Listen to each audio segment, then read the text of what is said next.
Hey everybody, welcome to the Glowing Analog podcast in which gamers talk about games. Today, Shu and I are going to give you a rundown of the BGG.CON that happened a little over a week ago for us. Yep. Yes, and so we're finally catching up with everything because then, of course, after BGG.CON, there was Thanksgiving, and we've played a lot of games since then. But BGG.CON is the highlight of my year, so we want to talk about what it's like, what happened, our highlights, all of that good stuff. And with me, of course, is Shu, who went with me to BGG.CON. I did accompany you to the show. Yep. So, this is, we always go to BGG.CON. We run the Board Game Quiz Show, which is our other show. Live at BGG.CON in the fall in Dallas, Texas. And so because of that BGG.CON, we get a free pass. They pay for our hotel. We run a couple of events. So it's a cheaper event for us to go to than others. But yeah, I had a lot of fun, and it's just about playing games. They do have an exhibitor hall. It's relatively small compared to others, but you spend 99% of your time just playing games. Because you've got the amazing BGG library, which I posted on our Instagram and Facebook and stuff, which you could take a look at. Huge library. Any game you would want to play is there. If it's super hot, you may have to wait until you can borrow it, but it's there, which is amazing.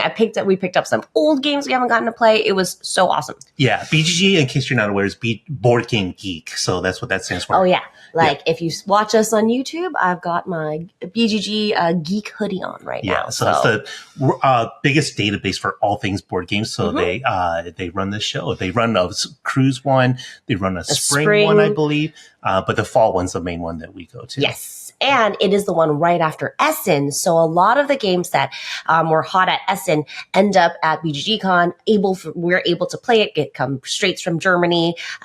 We played maybe one or two games in the hot games room where they set aside some of these new releases that will be hard to get. They just leave it set up on a table. You can put up a sign that says teachers wanted. Maybe somebody will help you out, or you can sit there and read it and play it. We played a couple games there, which were very exciting. Yeah. So today we're just going to highlight a few of the games that we really enjoyed playing and our experiences at BGG.CON, and then tell you more about it. And some of these we might cover more in the future as we get kind of our own copies and get to play it more deeply. But yeah, let's get started.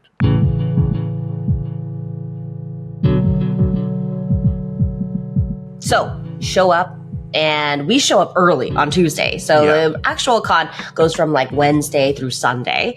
And then when you do finally get your badge, so we packed up for the early day because we didn't want to be without games, obviously. So we bring a quiver full of games, and then we have some other early arrival friends that we played some games with overnight. It was great. They opened up an extra game room this year, which was new, so that people can start gaming like immediately on Tuesday, which was super great. And then when we get our badges, you get a big goodie bag full of games. Yeah, they gave us more games that a lot of times you could tell these are leftovers from companies that are like, we'll all the time, but yeah, they're not always the greatest games that you get for free with your badge. But this year it was like everyone's like, oh, the games are better than normal. We picked up Woodcraft, which I've never had the chance to play, so I'm really excited about that. And then Fayum, and then its expansion. And the Underwater Cities expansion, which we didn't get around to buying, even though I love the game. So I was really excited by that. And I picked up an interesting game from Daniel Newman called Watch, an older game. So it sounds very interesting and sort of trippy. Yeah, so. we got so many games between the two of us that we're like, we can't carry all of this back. So we did leave a gift bag for our cleaning staff at the hotel. But we just could not physically carry it all. Because we flew over, obviously. Yeah, without paying like a lot in fees. So. Okay. So let's talk about the hot games room first. So what games did you play in the hot game room? So, one of them I played outside of the hot games room, but it was a hot games game. It's called, I think I'm pronouncing this right, Orloj. It's ORLOJ. It's the what's the full name though? It's like the Prague about a clock astronomical clock. Sorry, I didn't prepare for this, but it's our friend Brian actually was able to check it out of the library, so we didn't have to sit in a hot games room to play this. It's a heavy Euro game in which you select an action that's on a wheel. It's like on a clock, but there's multiple actions on this clock, and you could take multiple. You might be able, in different ways, play like the next step forward or several steps forward from where the clock hand is.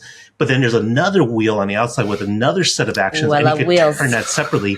So you have two wheels turning in opposite directions, and you want to line up the two actions on those wheels to get what you want. So that was by far the best part of the game, because then you could do things like working on different parts of the clock, getting apprentices, I won't get into all of the thematic things because thematically it's kind of boring, but it's a beautiful looking game because it's a lot of stained glass. But okay. Yeah, it's like classic stained glass, a lot of clocks. It's just like a very colorful, bright yellow. But I love this double wheel system of selecting actions. Kind of reminds me of like a Windmill Valley, which is another game we enjoyed, but even more complicated in terms of the number of actions that you can take. You start creating these really rewarding combos. So that was a fun game. So I'm glad I got a chance to play that one. Awesome. We also played Bohemians there, which is a new deck builder-ish game that I loved. So I really want to get a copy of Bohemians. So I'd heard about it. The art is beautiful, super thematic. You are in Paris as a bohemian trying to make a life as an artist, right? And so you're like, okay, it's a deck builder, you're playing cards, but the cards that you're getting, you play them in a very interesting way. So it's not just like, hey, I've got 5 coins here and then whatever. You actually have to spatially figure out where the icons line up to maximize the different icons that you're getting. Yeah, like on the left and right side of each card, there are half icons. Yes. So if you could pair it with another half icon on the other side, creating a whole icon, then you get to trigger that effect. So the spatial puzzle aspect of it was really interesting. And you can sort of like not push your luck, but like work harder like at your bohemian lifestyle, meaning neglecting your day job, right? Yeah. So if you go a little bit harder, you play an extra card, you're spending more time on your art, less time in real life, which means good for your art, probably bad for your lifestyle. And so when you do that, you tend to have to take these hardship cards, which are of course like the bad fillers, but they're so thematic to this game. So, I did not start off with a hardship because I was a great journalist who has a secondary life as an artist, but I forced everybody else to take some hardships. So Shu was claustrophobic?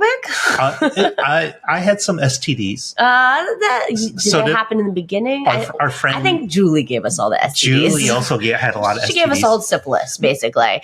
And so you're getting these cards that will, of course, make your turn a little bit harder. You have to deal with this hardship, but they were so funny and thematic to this game because you could respond to your life by becoming an alcoholic, of course. You could be scared of the dark for some reason. You could get syphilis and then have to spread the syphilis. So it made like for crazy stories.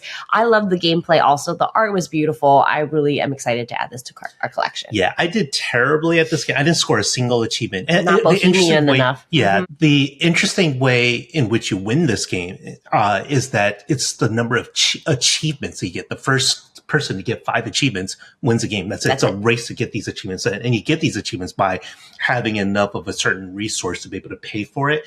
But as people grab them, they get more and more expensive. You just go down this line of cards.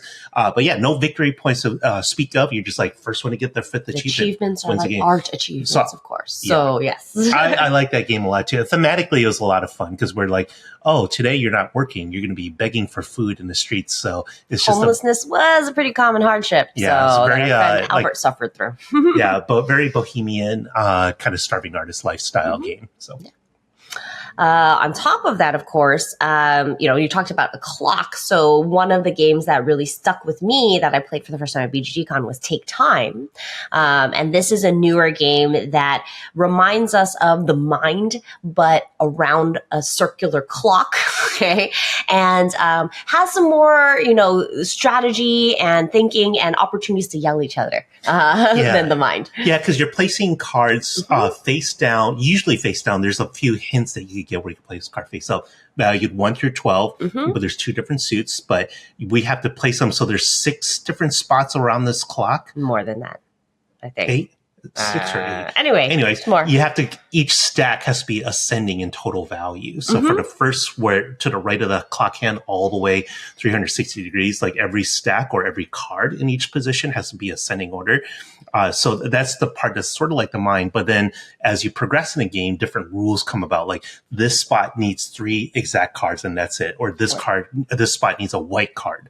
Or this spot can only be valued 8 through 12 in its total. Things like that. So it was a lot progressively harder. And our funny story is our friend Tom, who we'll talk about when we get to our quiz show recap. Also, he immediately bought it because Skull Alden, the head of BoardGameGeek, he is Mr. BGG, as I call him, had posted and mentioned like, oh, this is my type of game. But our friend Marshall had been like, oh, Aldi likes this trick-taking game, which caused Tom to immediately pick it up, like just disappear like a cartoon, come back with it. And then he immediately bought it, and it is not a trick-taking game at all. He set it up, he taught it to me, and then I'm like, this is a trick-taking game? And then Tom's like, wait, you're right. This is not trick-taking at all. But anyways, it's a cool game. We decided, we're like, after we kind of got over that, because we're expecting a trick-taking game.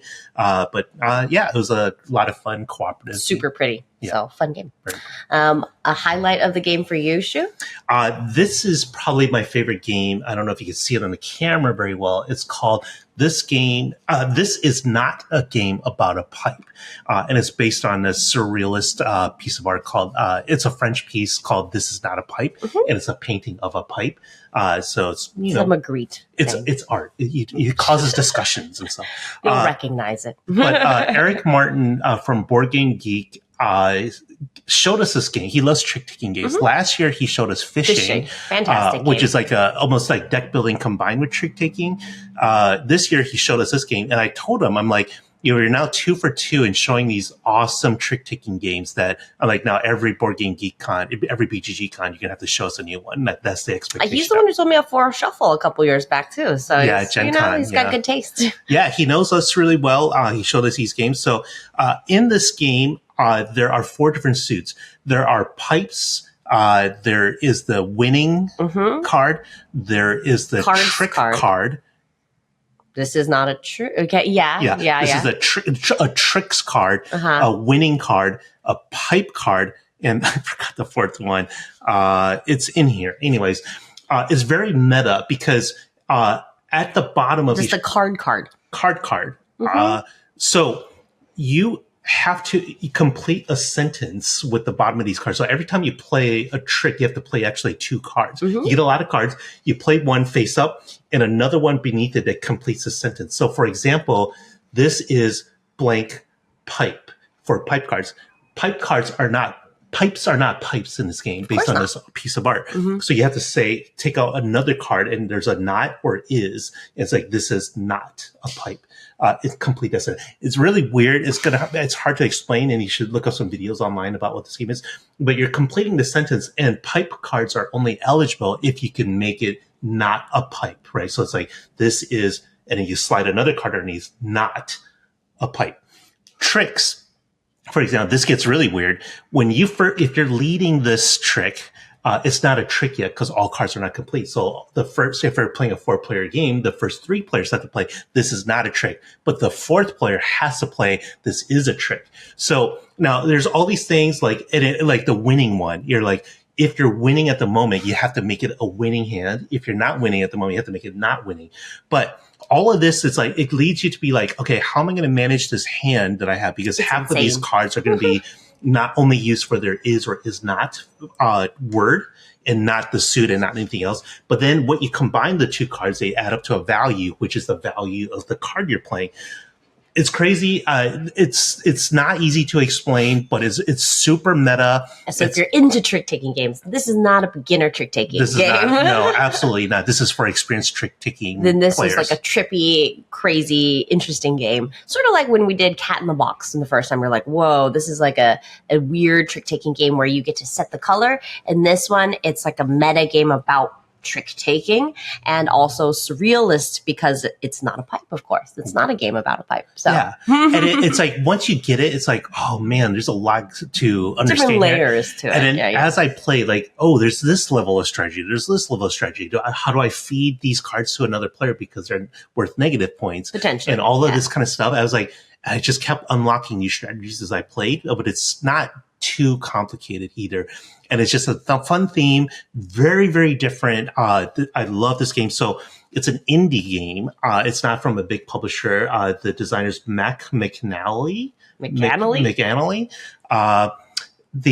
But it's just this tiny box. And then Eric told us that it's probably going to be on sale at the PAX Unplugged Indie Night Market, which was the same weekend as BGG.CON. Yeah. So, but we had more friends there. So we immediately contacted a bunch of friends. Like, can you get us copies? Can you get, like, our friend Tom wanted a copy.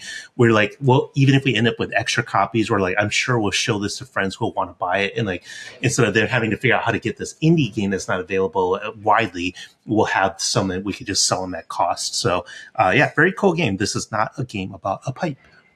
The game I played the most games of, surprisingly, at BGG.CON was Age of Galaxy. So it's a reprinted by Portal Games of an older, smaller box game by Jeffrey CCH, I believe.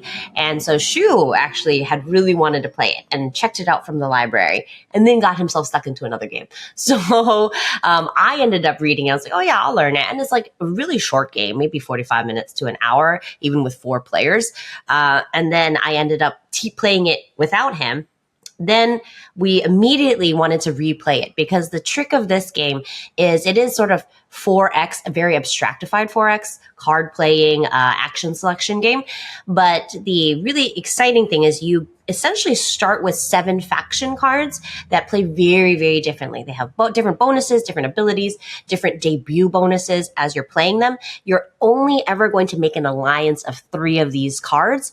The other ones you can spend for one-time bonuses or as an way to override your game end scoring.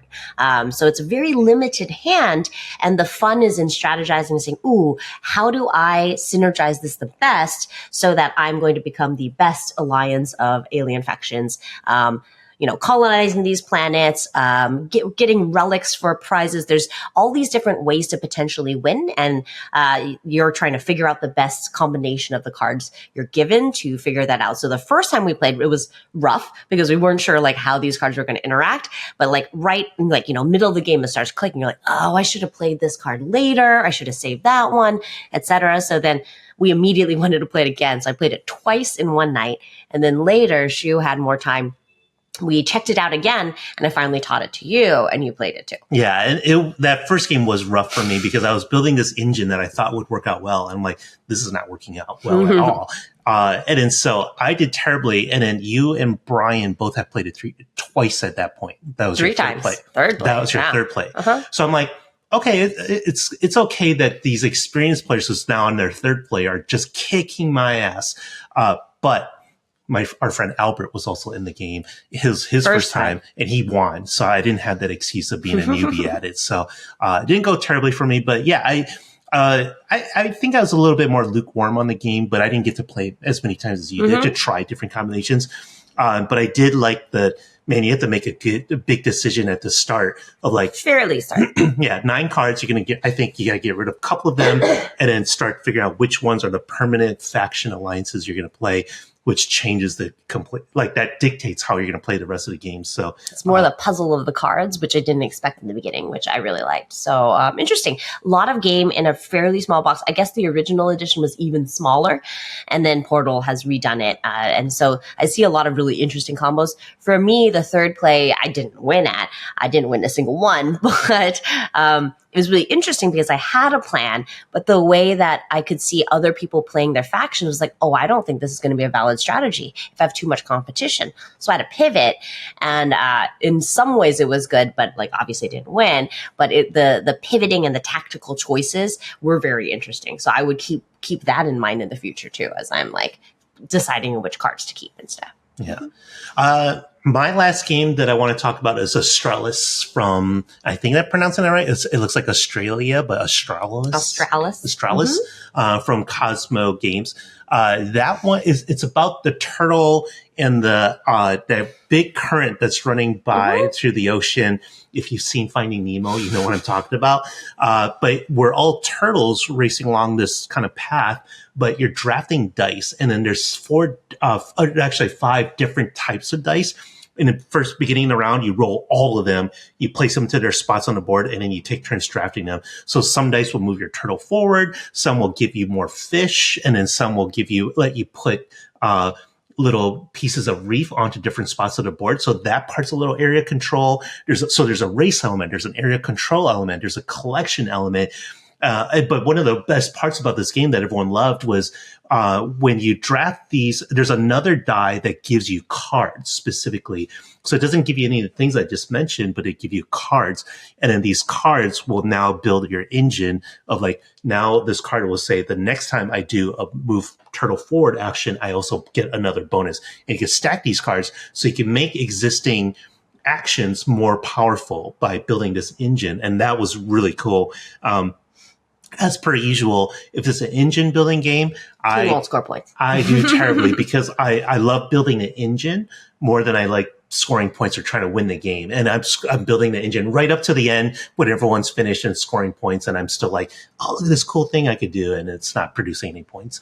But really cool game. It's like light medium kind of in terms maybe of like weight. A good baby's first engine builder. Potentially. Yeah. Mm-hmm. It's like very pretty as well as very colorful with all the reefs and the turtles and the sea life. I am wondering, I've only played it once and I was like, I don't know if there's a lot of replayability here because all the actions are the same. And then once you do it's like, okay, I feel like I've seen most of the game now in one play, but our friend Grant Lyon, fellow content creator, he told me, I was talking to him about this and he said he's played it 7 times and still loves it. So maybe there's replay value there that I'm not aware of. Yeah, shoot. Go play it more. And then I also wanted to call out Covenant, which was a new game that I played thanks to our friend Brad, who taught me this very, very combo-tastic game. And he's like, you're going to like this, Christina. And I was like, yeah, I sort of like this one. And so the theme is we are dwarves mining and reestablishing a presence in the mountain, of course, as we're mining and building out parts of like the forge and everything. And, you just don't want to interrupt the Balrog while you're there, but that's not an aspect of this game at all. But we are dwarves, and then you get to place your dwarf actions to like build things and combo off these tracks. So there's all these different tracks that you get better and better rewards on. They also determine how much scoring you can do, and you're limited though by like how powerful your dwarf is. You can, of course, upgrade your dwarf if you go up tracks or you take certain abilities. And you can temporarily improve your dwarf's power by giving him beer. So that's always the fun part too. So you can pick up this beer, which is like temporary buffs, and make them higher level to do more powerful actions. And like the combos are just really, really satisfying in this game. Even though there's a lot that you can do, I think it's like pretty intuitive. And it's just a really satisfying, fun, pretty combo-y, dwarfy game. Dwarfy game. Yeah, I think Covenant was one of the Hot Games Room games too, as well. So that was I was very curious because there's a lot of buzz around this game and everyone wanted to play it. Fun times. I didn't get a chance to play it. But I did ask because with Orloy, Covenant, Phoenix New Horizon, you ran for somebody. There's a lot of heavy games. The same friend Brad ran Speakeasy, another heavy game. But I ran a game called Tensia. And then I'm not going to talk about it because we're going to save this for a future episode. But that ended up for a lot of people at my table. It's like, this is our favorite heavy game that we played of BGG. I still haven't played it yet.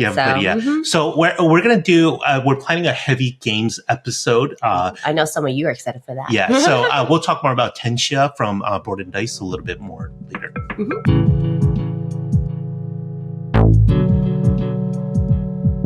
And of course, we ran our, I don't know, is it our third or our fourth live board game quiz show at BGG.CON. So thanks to BGG for having us every year, running this live quiz show. We have so much fun.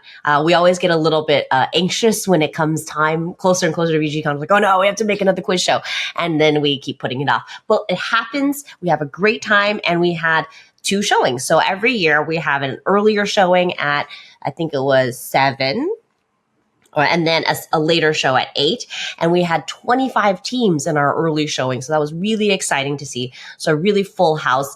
And then our later showing is always, better chances if you want to win, because it was like maybe 9 teams or something like that. So it's still fun, different vibes. The first one is just sort of very loud and very quick. People are very excited because there's just so many people in the room. And we had a lot of fun. We had a round for a common bond theme, which I've started adopting because I really like this common bond sort of theme. Like we have 8 questions, 8 answers, all of them share a common bond. You get bonus points if you get that common bond right? Shu did round 2, which was we did a still from a movie or TV show that has a game in the title, a board game title, so that you had to like identify the movie or TV show from the still and then figure out what game are we referring to. And then I do the music round. And this year was pretty evil. There were 8 songs, and then we play a clip of the song. We never play the title part of the lyric, and then they have to name the game in the title of the song.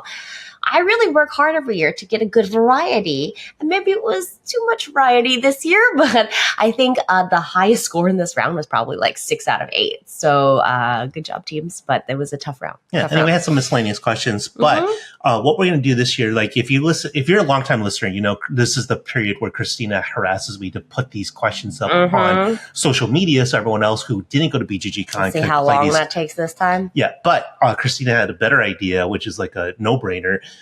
We'll just start releasing some of these questions online, like a single question over our social media. So look for Going Analog Show on whether it's Blue Sky, Threads. I don't know if we'll do it on Instagram, but X and so on. So look for those questions if you want to play along and see if you can answer some of these questions. Shout out to our winners. So the highly competitive first session, the winner was the Hotness Hustlers, but they were all BGG staffers. So they were kind and donated their prize to the second place. So we like Hotness Hustlers was like Aldi, Scott Alden, and then a whole bunch of other like BGG people who knew this stuff. But they were only 20 points, 2 questions ahead of our second place in the first session, the Glass Roadies. So they were our official winners. Great job to them. They had a score of 290, which was quite high. And in our late session, we had Reiner Kuznitsia win. So they did a fantastic job. Highest score I've seen in the final round. And we'll see how you guys do when we throw up some questions on our social media. Yeah, I don't know if I get to the music one because there might be some copyright things there. It's short enough. We'll see. We'll see what we could do. And then please be on the lookout next year, this coming year. We have season 6 finally coming of our YouTube version of the Board Game Quiz Show. Yeah, it's on Facebook as well. But this is, I know it's been a while, and then we get people writing us all the time, like, when's the next season coming out? Like, are you still doing this? Because it's been over a year since we put out season 5. It's just a lot of work. Okay. But I'm excited for season 6 because our theme this time is we're going to have some big board game designers on, and they are going to choose a content creator to tag team with. So we'll have a tag team of a designer and a content creator. We will try to stump them both. And so we have Matt Leacock of Pandemic fame, Daybreak fame, Bertessa Elise, who designed Cascadia Jr. that won the Spiel this past year. She's also done Wicked and Wise, really fascinating trick-taking game. Daniel Reynolds, who did Caution Signs, one of my favorite party games. It's a party game we still break out regularly. Literally just did it over Thanksgiving. Tricky Kids, Her Story, etc. And Clarence Simpson, been really into his designs lately with Beasts, one of our favorites, which brings up we somehow reset our luggage code and had to sit there at the airport going through 000, all the combinations all the way up. And so it was like a very bad game of Beasts, but because Beast is actually fun. And he did The Wolves, Merchants of Magic, Message from the Stars, really crazy, fun designs. And of course, John D. Clare, whom we had on our podcast fairly recently. He's going to be on our quiz show also. He's done Space Base, Ready, Set, Bet, Cubito, so many good games. So watch for that. Give us some time to write those things, and we also will announce the content creator partners a little bit later too. So they gave us a list of their top 3 favorites, and then we'll pair them up.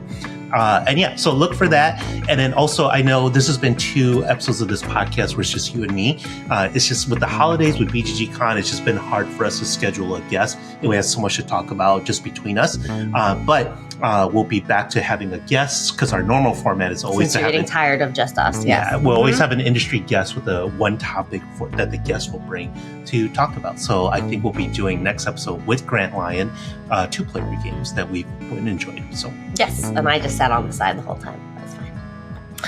Thanks so much for listening. Hope you enjoyed it. Give us a like if you like it. And thanks to our zippiest Zipkin editor, Mike Zipkin. Thanks for doing your great job. And that made no sense. Just leave it at that. Okay, we're just going to leave that. Thanks, Mike. And thanks for listening. And thanks for following our show. Please give us likes, follows, etc. on our social medias. It would help us out a lot. Now you can stop listening and go play a game. Bye. Bye.